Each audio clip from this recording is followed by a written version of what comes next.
Étudiantes, étudiants, parents d'élèves, nouveaux bacheliers, vous recherchez une école adéquate de formation professionnelle et pratique pour vos études supérieures? Une seule référence, ESAE. ESAE vous offre des demi-bourses et réductions dans toutes ces filières. Waouh! Payez 300 000 au lieu de 550 000 en licence 1, 2 et 3 en journalisme, réalisation, sciences de gestion, administration des affaires, sciences économiques et sciences juridiques. En master 1 et 2, 670 000 en journalisme et 550 000 en sciences de gestion et administration des affaires au lieu de 1 070 000. Écoutez, pour les 100 premières inscriptions en administration générale et administration des finances, payez 450 000 au lieu de 550 000 pour la licence 1, 2 et 3. En master 1 et 2, payez 870 000 au lieu de 1 070 000. Alors, rendez-vous vite à ESAE pour la rentrée académique 2021-2022. Les deuxième et troisième années démarrent le 20 septembre 2021 et la première année le 11 octobre 2021. Informations et renseignements, ESAE Cotonou, 3e rue à droite en quittant le carrefour Jadot pour la BIBE Jéricho. Téléphone 96 80 55 11 ou 98 98 14 00 ou encore 90 93 65 21.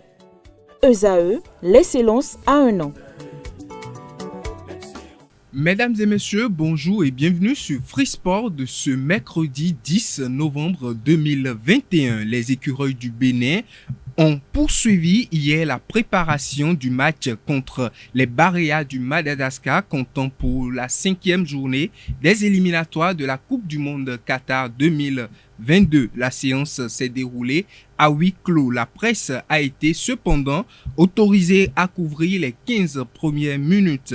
Très attendu, Jodel Dossou a rejoint le nid de l'équipe nationale le lundi soir avec d'autres joueurs à l'image du capitaine Khaled Adénon. Après sa mise à l'écart lors du dernier regroupement pour faute grave, l'ailier de Clermont Foot a présenté ses excuses au sélectionneur Michel Dussuet, a-t-on appris dans une publication sur la page officielle du 11 national. Le sifflet béninois va retentir au Caire lors de la 5e journée des éliminatoires. La FIFA a désigné Louis Mounian-Dandé pour officier le match entre Djibouti et l'Algérie le 12 novembre prochain au stade international du Caire. Il va être assisté par ses compatriotes Eric Aïmanvo comme premier assistant, Nassis Couton en qualité de deuxième assistant.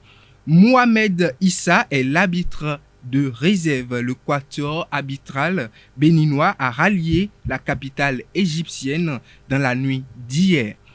La sélection malgache, quant à elle, séjourne à Cotonou depuis le lundi dernier. La délégation, composée de 19 joueurs, a rallié la capitale économique du Bénin dans un vol privé. La deuxième vague, essentiellement composée des expatriés, est attendue pour rejoindre le groupe. Rappelons qu'ils affrontent l'équipe béninoise demain, jeudi 11 novembre. Le sélectionneur béninois se dit inquiet, du moins c'est ce qu'on comprend des réponses aux questions des journalistes sur la blessure de Cédric Rontondi. C'est dommage de perdre Cédric Rontondi, un cadre et titulaire de l'équipe du Bénin. C'est toujours un coup dur pour lui parce que cela a l'air d'une blessure assez sérieuse qui risque de l'immobiliser pendant plusieurs semaines. On espère que les examens seront cléments, mais pour l'instant, c'est inquiétant, a laissé entendre Michel Dussuet, sélectionneur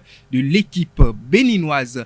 Et pour finir, c'est désormais officiel, le portier togolais Akora Aboué Kofissé s'est engagé pour une saison avec le club de la ville de Boïkon, l'AS Tonnerre. Il apporte ainsi son expertise et son savoir-faire au club pour la conquête des premières places dans le championnat béninois. Mesdames et messieurs, c'est tout pour Free Sport de ce mercredi 10 novembre 2021.